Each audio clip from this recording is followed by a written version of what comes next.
ಕೆಂಪಯ್ಯ ಸಾಹೇಬ್ರು ದಕ್ಷ ಪ್ರಾಮಾಣಿಕ ಒಬ್ಬ ಅಧಿಕಾರಿ ಕೆಂಪಯ್ಯ ಸಾಹೇಬ್ರು ಅವರು 5 ವರ್ಷ ಸಿಟಿ ಮಾಡಿದ್ರು. 5 ವರ್ಷ ಏನ್ ಸಿಟಿ ಮಾಡ್ತಾರೋ ಮತ್ತೆ ಅವನು ಸಿಟಿಲಿ ಮಾಡಂಗಿಲ್ಲ.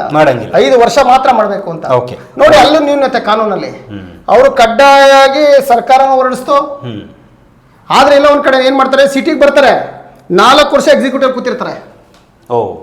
1 ವರ್ಷ ಅದೇ ಸಿಟಿ ಒಳಗಡೆ 4 ಎಕ್ಸಿಕ್ಯೂಟಿವ್ ಹೋಗ್ತಾರೆ, ಮತ್ತೆ ಎಕ್ಸಿಕ್ಯೂಟಿವ್ ಬರ್ತಾರೆ, ಮತ್ತೆ ಅಲ್ಲಿಗೆ ಬರ್ತಾರೆ. ಹಂಗೆ ಅಲ್ಲಿಂದನೇ ಬರ್ತಾರೆ, ಸಿಟಿ ಒಳಗಡೆ ಬರ್ತಾರೆ. ಜಾನ್ ಆಗ್ಲಿಂದ ಸಾಯೋವರು ಕೂಡ ಅಲ್ಲಿ 7 ವರ್ಷ ಜಾಗದಲ್ಲಿ 7 ವರ್ಷ ಆಯ್ತು. ಬೇರೆ ಅಲ್ಲಿರೋದು ಕಾನೂನಲ್ಲಿ 5 ವರ್ಷ ಮಾತ್ರ ಸಿಟಿಲಿ ಇರುವಂತ 1 ವರ್ಷ ಹೋಗಿ ಮತ್ತೆ ಬಂದಾಗ 2 ವರ್ಷ ಜಾಸ್ತಿ ಆಗ್ತದೆ.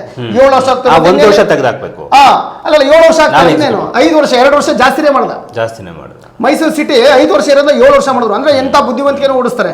ಕೆಲವೊಂದ್ಸಲಿ ಕಾನೂನಿನ ಅವ್ರವ್ರಿಗೆ ಅನುಗುಣವಾಗಿ ಮಾರ್ಪಾಡುಗಳನ್ನ ಅವ್ರವ್ರಿಗೆ ಮಾಡ್ಕೋತಾರೆ, ಬೇರೆಯವ್ರು ಮಾಡಿದ್ರು ಮಾತ್ರ ತಪ್ಪು. ಈಗ ಎಷ್ಟೋ ಜನ ತಪ್ಪು ಮಾಡ್ತಾರೆ ನೋಡಿ, ಆ ತಪ್ಪು ಮಾಡಿದಾಗ ಅವನ್ನ ಕೇಳಕ್ ಹೋಗಿ ಜಡ್ಜ್ ಆಗ್ಬಿಡ್ತಾನೆ. ನೀನ್ ತಪ್ಪು ಕಣಪ್ಪ ಅಂತ ಇನ್ನೊಬ್ರಿಗೆ ಬುದ್ಧಿ ಹೇಳ್ತಾನೆ. ಅದೇ ಅವ್ನ್ ತಪ್ಪು ಅಂತ ಹುಡ್ಕೊಂಡು ಹೋಗಿ ಅವ್ನು ಲಾಯರ್ ಆಗ್ತಾನೆ, ಕೆಲವೊಂದು ವಾದ ಮಾಡ್ತಾನೆ, ಹೋಗ್ತಾರೆ. ಅಂದ್ರೆ ಕೆಲವೊಂದು ಮಾರ್ಪಾಡಾಗ್ತದಲ್ಲ, ಆ ಮಾರ್ಪಾಡನ್ನ ಕಾನೂನಾತ್ಮಕವಾಗಿ ನಾನ್ ಕರೆಕ್ಟ್ ಆಗಿ ಇದನ್ನ ನೋಡ್ಬೇಕಾಗ್ತದೆ. ಸಾರ್ವಜನಿಕರಿಗೆ ಹೇಳಕ್ಕಿಂತ ಮುಂಚೆ ನಾನು ಒಂದ್ಸಲ ಯಾರು ಅಂತ ಕೇಳ್ಕೋಬೇಕಾಗ್ತದೆ. ಹೌದು. ಈಗ ಒಂದು ಸ್ಟೇಷನ್ ಒಬ್ಬ ಪೊಲೀಸ್ ಇನ್ಸ್ಪೆಕ್ಟರ್ ಎಷ್ಟು ವರ್ಷ ಆ ಸ್ಟೇಷನ್ ಇರಬೇಕು ಸರ್? ಕಾನೂನು ಇದೆ, ಮಿನಿಮಮ್ ಕಾನೂನು ಇದೆ. ಯಾಕಂದ್ರೆ ನೀವು ಹೇಳಿದಾಗ 5 ವರ್ಷ 6 ವರ್ಷ 3 ವರ್ಷ ಅಲ್ಲೇ ಇರ್ತಾರೆ, ಇಲ್ಲೇ ಸುತ್ತಾಡ್ತಾನೆ ಇರ್ತಾರೆ. ಸಾಯೋವರೆಗೂ ಇಲ್ಲೇ ಸುತ್ತಾಡ್ತಾರೆ ಸರ್. ಮತ್ತೊಬ್ರು ಕರ್ನಾಟಕ ಪೊಲೀಸ್ ಅಂತ ಬರೀ ಡಿಸ್ಟ್ರಿಕ್ಟ್ ಪೊಲೀಸ್ ಆಗ್ಬಿಟ್ಟಿದೆ ಕೆಲವೊಂದ್ ಕಡೆ ಸರ್. 100% ಒಳ್ಳೆ ಹೊರಡೆ ಹೇಳಿದ್ರೆ ನೀವು ಕರ್ನಾಟಕ ಪೊಲೀಸ್ ಇಲ್ಲ, ನಾವು ಬ್ಯಾಡ್ಜಲ್ ಮಾತ್ರ ಕರ್ನಾಟಕ ಪೊಲೀಸು ಸರ್. ಇವತ್ತು ಈ ಮೈಸೂರು ಸಿಟಿಗೆ ಬಂದಿರೋಂಥವ್ರು, ಬೆಂಗಳೂರು ಸಿಟಿಗೆ ಬಂದಿರೋಂಥವ್ರು, ಸಿಟಿ ಹೆಡ್ ಕ್ವಾರ್ಟರ್ಗೆ ಬಂದಿರೋರು, ಅವ್ರು ಎಲ್ಲಿ ಬೆಂಗಳೂರು ಬಿಟ್ಟು ಮೈಸೂರು ಬಿಟ್ಟು ಬೇರೆ ಕಡೆ ಹೋಗಲ್ಲ. ಉತ್ತರ ಕರ್ನಾಟಕ ಹೋಗಿ ಹೋಗಲ್ಲ, ಚಿಕ್ಕಮಗಳೂರಿಗೆ ಹೋಗಿ, ಸಕಲೇಶ್ವರ ಹೋಗಿ ಸರ್, ಕುಂಬಿಗೆ ಮಾಡ್ಬೇಕು, ಅರಣ್ಯ ಕುಂಬಿಗೆ ಮಾಡ್ಬೇಕು, ಕುಂಬಿಗೆ ಮಾಡ್ಬೇಕು. ಆಕ್ಚುಲಿ ಫಾರೆಸ್ಟ್ ಹೋಗಿ, ಫಾರೆಸ್ಟ್ ಅಲ್ಲಿ ಪೊಲೀಸ್ ಇಲಾಖೆಯಲ್ಲಿ ಫಾರೆಸ್ಟ್ ಹೋಗಿ, ಯಾರು ನಾನು ಒಬ್ಬ ದಕ್ಷತೆಯಿಂದ ಪ್ರಾಮಾಣಿಕದಿಂದ ನಾನು ಫಾರೆಸ್ಟ್ ಹಾಕಿ ನಾನು ಕುಂಬಿಗೆ ಕಾರ್ಯಾಚರಣೆ ಮಾಡ್ತೀನಿ, ನಾನು ಜನಕ್ಕೆ ನ್ಯಾಯ ಕೊಡಿಸ್ತೀನಿ, ಅಲ್ಲಿ ಏನ್ ಆಗುಗಳು ನೋಡ್ತೀನಿ, ನನಗೆ ಎಕ್ಸಿಕ್ಯೂಟಿವ್ ಬೇಡ, ಹಣ ಬೇಡ, ಆಸ್ತಿ ಬೇಡ, ಯಾವುದೇ ವ್ಯವಸ್ಥೆ ಬೇಡ, ನಾನು ಹಾಕಿಂತ ಒಬ್ಬ ಪೊಲೀಸ್ ಇನ್ಸ್ಪೆಕ್ಟರ್ ಧೈರ್ಯವಾಗಿ ಬಂದು ಕೇಳಿ ಸರ್. ಕೇಳಲ್ಲ. ಯಾಕೆ? ಎಲ್ಲ ಮಾರ್ಪಾಟಾಗಿರೋದು ಒಂದೇ ಸರ್, ಡ್ರೆಸ್ ಹಾಕಿ ಕೂಡಲೇ ನನಗೆ ಎಕ್ಸಿಕ್ಯೂಟಿವ್ ಕೊಡಿ. ಸಬ್ ಇನ್ಸ್ಪೆಕ್ಟರ್ ಪ್ರೊಫೆಷನರಿ ಬೇಕು. ಸಬ್ ಇನ್ಸ್ಪೆಕ್ಟರ್ ಪ್ರೊಫೆಷನರಿ ಮುಗಿಸಿರಲ್ಲ ಸರ್, ಗರುಡದಲ್ಲಿ ಓಡಾಡಕ್ಕೆ ಅವರಿಗೆ ರೈಟ್ಸ್ ಇರಲ್ಲ ಇನ್ನುವೇ. ಹೌದು, ಪ್ರೊಫೆಷನರಿ ಮುಗಿದ ಗರುಡದಲ್ಲಿ ಓಡಾಡಕ್ಕೆ ರೈಟ್ಸ್ ಇರಲ್ಲ. ಆ ವ್ಯಕ್ತಿನೂ ಇವತ್ತು ಬಟ್ಟೆ ಹಾಕಿ ಕೂಡಲೇ ಪ್ರೊಫೆಷನ್ ಗೊತ್ತಿಲ್ದವರು ಬಂದು ಎಕ್ಸಿಕ್ಯೂಟಿವ್ ಕೂತ್ಕೊಂಡು ಎಕ್ಸಿಕ್ಯೂಟಿವ್ ಮಾಡಬೇಕು. ಅದಕ್ಕೆ ರೆಕಮೆಂಡ್ ಹೋಮ್ ಮಿನಿಸ್ಟ್ರು, CM ಇಂಥವ್ರ ಕೈಗಳಲ್ಲಿ ಏರಿಸಂಥದ್ದು, ಇದೇ ಕೊಡಿ, ಇದೇ ಹುದ್ದೆ ಕೊಡಿ, ಇದೇ ಚೇರ್ ಕೊಡಿ. ಈಗ ಅವ್ರಿಗೆ ಟ್ರಾನ್ಸ್ಫರ್ ಮಾಡಿಸೋದೆಲ್ಲ MLA ಅಂಡರ್ ಕೊಟ್ಬಿಟ್ಟವ್ರಲ್ಲ ಸರ್, ಹಂಗಾಗಿ ಎಲ್ಲ ಹಾಳು ಮಾಡಾಕ್ಬಿಟ್ರು. ಮೊದಲು ಮೇಲಿತ್ತು, ಇವಾಗೆಲ್ಲ ಲೋಕಲ್ MLAಗಳು ಕೊಟ್ಬಿಟ್ಟಾರೆ. ಅವ್ರು ಲೆಟರ್ ಬರ್ದ ಸಾಕು, ಆ MLA ಬಂದು ಅವ್ರ ಮನೆ ಮುಂದೆ ಕೂತ್ಕೊತಾರೆ. ಅದು ನಾನು ಅದರಿಂದ ಅವ್ನು ಗೆಲ್ತಿದ್ದ ಹಾಗೇನೆ ಹೋಗಿ ಹೋಗಿ ನಮಸ್ಕಾರ ಮಾಡ್ಬಿಡೋದು. ಸರ್ ನಾನು ನಿಮ್ಮ ಕ್ಯಾಸ್ಟೇ ಸರ್, ನಾನು ನಿಮ್ಮವನೇ ಸರ್, ಇಲ್ಲೇ ಇದ್ದೀನಿ ಸರ್. ಅವ್ರು ಗೊತ್ತಾಗ್ಬಿಡುತ್ತೆ, ಪೊಲೀಸ್ ಅವನೇ ಬಂದು ನನ್ನ ಮುಂದೆ ನಿಂತ್ಕೊಂಡ, MLA ಅವ್ರು ಏನಂತ ಗೊತ್ತು, ಅಲ್ಲೇ ಅವ್ನು ತೋರಿಸ್ತಾನೆ. ಅದಕ್ಕೆ ಆ ಸ್ಟೇಷನ್ ಇರೋರು ಅಲ್ಲೆಲ್ಲ. ಮತ್ತು ಇನ್ನೊಂದು ಸಮಸ್ಯೆ ಏನಿರುತ್ತೆ ಸರ್, ಯಾವುದೇ ಪೊಲೀಸರು ಆಗಿರ್ಬೋದು, ಯಾವುದೇ ಅಧಿಕಾರಿ ಆಗಿರ್ಬೋದು, ಆ ತಾಲೂಕಲ್ಲಿ ಆ ಒಂದು ಆಯಕಟ್ಟಿನಲ್ಲಿ ಸಮಸ್ಯೆ ಆಯಿತು ಅಂದರೆ ಅದಕ್ಕೆ MLA ಮಾತ್ರ ಕಾರಣ ಆಗಿರ್ತಾನೆ. ಸಮಸ್ಯೆ ಆದರೂ ಕೂಡ ಅದು ಕಂಟಿನ್ಯೂ ಆಗ್ತಿದೆ ಅಂತಂದರೆ ಆ ಶಾಸಕ ಮಾತ್ರ ಕಾರಣ ಆಗಿರ್ತಾನೆ. ಇದು ನಮ್ಮ ಜನಗಳಿಗೆ ಯಾಕೆ ಇದು ಗೊತ್ತಿಲ್ಲ. ಯಾವುದೇ ಒಂದು ಇದಕ್ಕೋಗಿ ಆ ಕ್ಷೇತ್ರದಲ್ಲಿ ಯಾವುದೇ ತೊಂದರೆ, ಏನೇ ಸಮಸ್ಯೆಗಳು ಅಥವಾ ಏನೋ ಭ್ರಷ್ಟಾಚಾರಗಳು, ಏನೋ ಕಳ್ತನಗಳು, ಏನೋ ಲೂಟಿ, ಲಫ್ಡಗಳು ಏನು ನಡೀತಾ ಇದೆಯೋ ಅದು ಮತ್ತೆ ರಿಪೀಟ್ ಆಗ್ತಿದೆ ಅಂತಂದರೆ ಅದಕ್ಕೆ ಶಾಸಕ ಮಾತ್ರ ಕಾರಣ ಆಗಿರ್ತಾನೆ. ಅವ್ನು ಹೇಳ್ಬೋದು ನನಗೂ ಇದಕ್ಕೂ ಸಂಬಂಧ ಇಲ್ಲ, ಅವನ ಕ್ರಮ ತಗೋತೀನಿ ಅಂತ.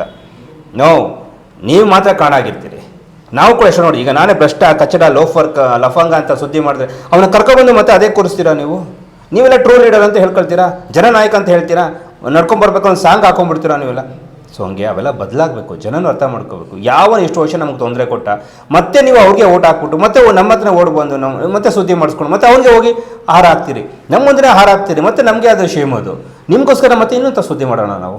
ಹಾಗಾಗಿ ಯೋಗೀಶ್ ಅವರು ಹೇಳ್ತಾ ಇದ್ದದ್ದು ಇಷ್ಟೇ, ಒಂದು ಸ್ಟೇಷನ್ಗೆ ಲಿಮಿಟ್ ಅಂತ ಬಂದ ಮೇಲೆ 5 ವರ್ಷ ಆದಮೇಲೆ ಚೇಂಜ್ ಮಾಡಿ. ಈಗ ಒಬ್ಬ ಪೊಲೀಸ್ ಇನ್ಸ್ಪೆಕ್ಟರ್ಗೆ ಯೋಗೀಶ್ ಅವರೇ ಎಷ್ಟು ವರ್ಷ ಒಂದು ಸ್ಟೇಷನ್ ಇರಬೇಕು ಸರ್? ಸರ್ಕಾರ ಮಾಡೋದು ಇಷ್ಟು ವರ್ಷ. ಅದೇ ಎಷ್ಟು ವರ್ಷ? 1 ವರ್ಷ ಇತ್ತು ಮೊದಲು, ಈಗ 2 ವರ್ಷ ಮಾಡಿದ್ದಾರೆ. 2 ವರ್ಷ ಮಾಡಿದ್ರೆ ಮತ್ತೆ ಅವನು ಸಿಟಿ ಹೆಡ್ ಕ್ವಾರ್ಟರ್ 5 ವರ್ಷ ಇರಬೇಕು. ಕೆಂಪಯ್ಯ ಅವ್ರ ರೂಲು ಅದು ಇವತ್ತಿಗೂ ಇದೆ.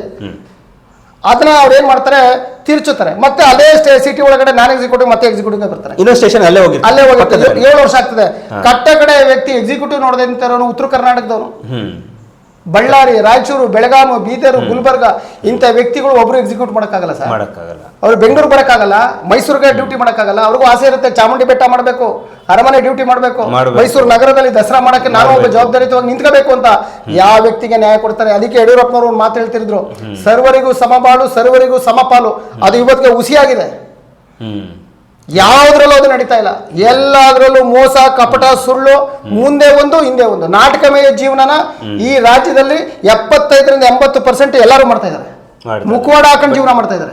ಆದ್ರೂ ಕೂಡ ಪೊಲೀಸ್ ಅವರು ರಾಜಕೀಯಕ್ಕೆ ಬಂದ್ಬಿಟ್ರಲ್ಲ ಅಂತ ಯೂನಿಫಾರ್ಮ್ ಹಾಕೊಂಡು ರಾಜಕೀಯ ಮಾಡೋಕೆ ಶುರು ಮಾಡಿ 100% ಸರ್. ಸೊ ಅವ್ರ ಕಡೆಯವ್ರದ್ದೇ ಬ್ಯಾನರ್ ಹಾಕಿದ್ರೆ ಅದಕ್ಕೆ ಇವನೇ ಸೆಕ್ಯೂರ್. ಅದಕ್ಕೆ ಯಾಕೋ ತೆಗೆದೆ ಬ್ಯಾನರ್, FIR ಹಾಕ್ಸೋದು ಅಥವಾ ಅವ್ನಿಗೆ ಬೇರೆ ಕಡೆಯಿಂದ ಪ್ರಾಬ್ಲಮ್ ಕೊಡಿಸೋದು ಪೊಲೀಸರು ಮಾಡ್ತಾರಲ್ಲ ಸರ್. 5 ವರ್ಷ ಉಳ್ಕೊಳಕ್ ಬಿಡ್ತಾರಲ್ಲ, 7 ವರ್ಷ ಆಗ ಉಳ್ಕೊಳಕ್ ಮೈಸೂರು ಸಿಟಿಲಿ ಬಿಡ್ತಾರಲ್ಲ, ಅವ್ನ ಆಶೀರ್ವಾದ ಬೇಕಲ್ಲ. ಹಂಗಾಗಿ ಅವ್ನ ರಕ್ಷಣೆಗೆ ನಿಂತು ಬಿಡ್ತಾರೆ, ಕಾನೂನು ರಕ್ಷಣೆ ಮಾಡಲ್ಲ, ಅವ್ರ ರಕ್ಷಣೆಗೆ ನಿಂತು ಬಿಡ್ತಾರೆ. ಎಸ್, ಈಗ ನಾನು ಇನ್ನೊಂದು ಕೇಳ್ಕೊಳ್ತೀನಿ ಸರ್. ಈಗ ಪೊಲೀಸ್ ಅವ್ರನ್ನ ಟ್ರಾನ್ಸ್ಫರ್ ಮಾಡಿಸೋದಕ್ಕೆ ಒಬ್ಬ MLA ಕೈಗೆ ಯಾಕೆ ಕೊಟ್ಬಿಟ್ರು ಸರ್? ಅದು ದುರಂತ ಅಲ್ವಾ? ಅದು ಅಲ್ಲ, MLA ಕಡೆ ಅವ್ನು ಸೈನ್ ಹಾಕಿದ್ರೆ, ಅವ್ನು ಲೆಟರ್ ಹಾಕಿದ್ರೆ ಅವ್ರು ಆ ಸ್ಟೇಷನ್ ಬಂದು ಕೂತ್ಕೋತಾರೆ. MLA ಅಂಡರ್ಗೆ ಯಾಕೆ ಇದೆಲ್ಲ ಕೊಟ್ಬಿಟ್ಟಿಲ್ಲ?